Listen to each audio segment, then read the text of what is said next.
In a shocking turn of events, I may actually owe The Handmaid's Tale an apology.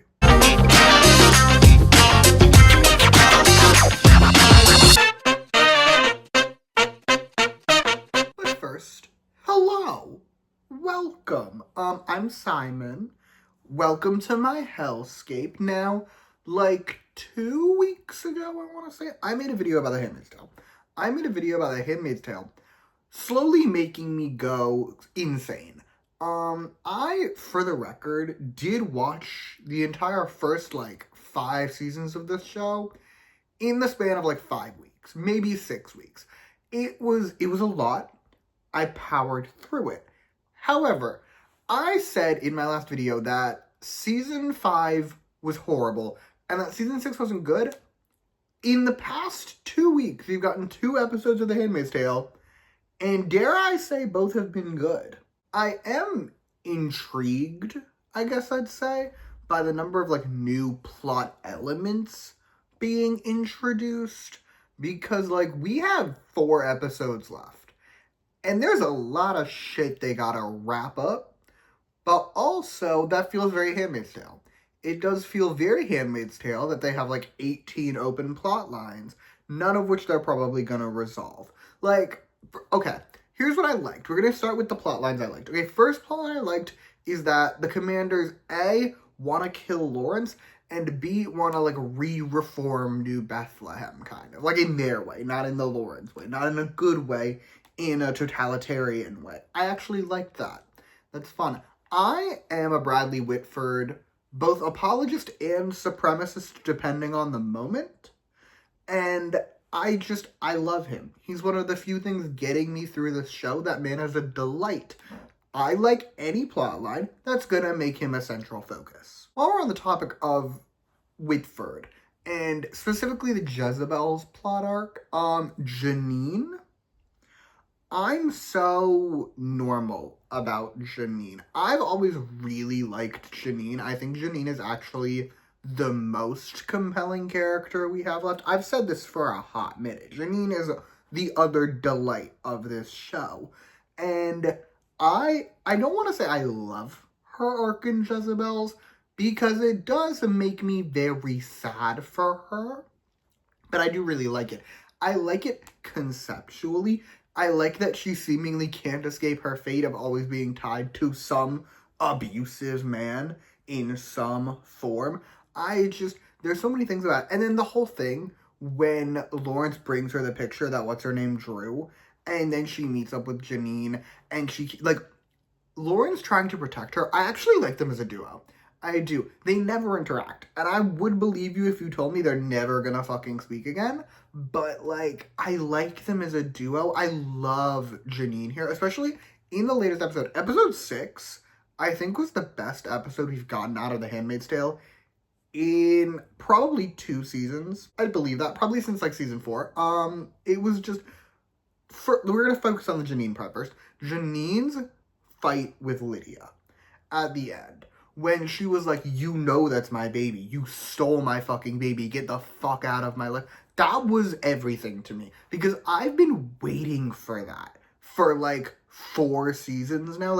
Janine and Lydia have always had a very interesting relationship to me. I do believe that Lydia loves that girl and loves her girls. I do believe that she cares about the handmaids. I actually do. And Janine has always been Lydia's special girl. And I've been waiting for Janine to kind of snap and lose it a little bit. And it was very cathartic for me to watch that. We'll come back to the plot lines that The Handmaid's Tale is gonna drop. I also want to talk about in episode 6 when June goes to Serena, and first they have their little fight, the night before they have their fight. And it's okay. These two have interacted so many times in a post-June escaped world. June literally birthed her child, and I've also been waiting for this. I've been waiting for June to kind of snap and scream at Serena. Granted, June's done it more. June has snapped and screamed at Serena a handful of times, but the thing is, Serena always handled it differently. This time, something about Serena just continues to make me love her, even though I don't give a fuck about June anymore. Like, I would like that known. I no longer really care about June Osborne. She's lost me. She lost me at some point in season 5. Serena, though, continues to keep a chokehold on my existence. So I was just so compelled by their fight. And then the next morning, when it was like Serena, Rita, and June, and they were going to have breakfast, I wanted them to actually sit down to a meal. I'm actually a little mad that the baby woke up and Serena had to leave because, like, I was like, these three sitting down to breakfast and having to talk as, like, people and have a normal human conversation, at least their best ability of a normal human conversation, would have been so interesting to watch because they all come from such different places. Like, Serena has always been in charge. June has always sort of been the rebel. And then there's Rita. I do really like Rita. And I think it's simply because the show has not taken any chance to ruin her because she barely exists. Like, I wouldn't say she's barely in the show. She's actually in a lot of the show. But she barely does anything in the show. And I think that worked to her benefit, because if you compare that to the characters that they did try and, like, explore more, like June, it didn't end well for June. At least in my opinion. I think her character is worse for it. So, like, I like Rita. I wanted to see them sit down and try and be normal people. Okay, back to the plot lines that intrigue me in ways because I think the Handmaid's Tale is going to fuck it up. Serena's new man. I don't know his name. Rose's dad, Josh Charles. I've occasionally called him Will Gardner. Because that's how I know him. I know him for the good life. But that man. I'm so intrigued by what they're going to do with that. And I'm so intrigued by this plot line. Because, like, Serena was very much not over Fred, like, 3 episodes earlier. And now she seems just like, fine, Dandy, get me a new man who will let me read and write. I do think part of it is the trauma and the fact that this man will let her read and write. But also, she does seem to like this man. I will say, actually, in, not episode 6, I think it was episode 5 where they're, like, dancing in the street. And then Aunt Lydia catches them. I did laugh. I did audibly laugh. I don't think I've laughed watching The Handmaid's Tale in a while. Granted, it's not a funny show, but I've always found joy and amusement in it, at least in the first, like, couple seasons. It was funny. I like that scene. I am curious how he built a library and, like, no one seemed to have any follow-up questions about that. He's like, yes, I'm building a library for this woman, and everyone was like, okay, cool. Build a library for this woman. Go off, King. That did intrigue me. I am curious about the logistics for that, but also he does seem to be, like, a very powerful man. So who knows? Who the fuck even knows? I am curious also because the other commanders, actually, I'm having this revelation in real time. The other commanders want to reform, like, re-reform New Bethlehem and make it totalitarian.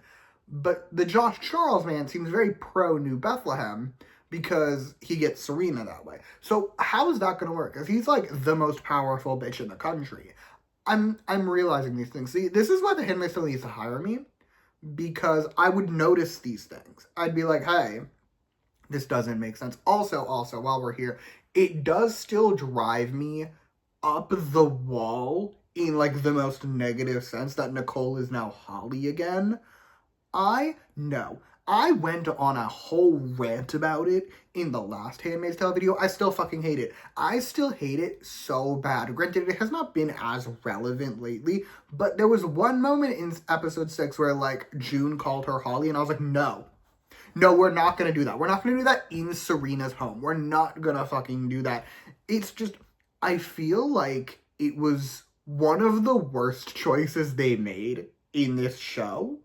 Which is saying something when the last, like, 2 seasons of this show have been considered bad by the general public. Like, it makes me so mad. I'm willing to accept that, like, OG Holly, June's mom Holly, is alive. I'm willing to go with that. The fact that she renamed her baby, that pisses me off. Final thoughts on The Handmaid's Tale. I was right, mind you. Season 6, episode 6, being the best episode we've gotten in a hot minute, and also being the first episode in a hot minute set in Gilead entirely, to not feature Luke and to barely feature Moira, two characters that I've said have been pissing me off, I do think I was right. I actually do stand fully in my rightness. That doesn't make sense, but that's what I'm going with. I was right. Okay, I was right when I said that they were both annoying, and they made the show worse. I've been a Luke anti, we know this. I've not been subtle about it. I fucking hate him. But, like, I think it's interesting when you have your best episode in, like, 2 seasons, and it conveniently doesn't feature June's man. Actually, wait, I have a final question for the general public. General public watching this video.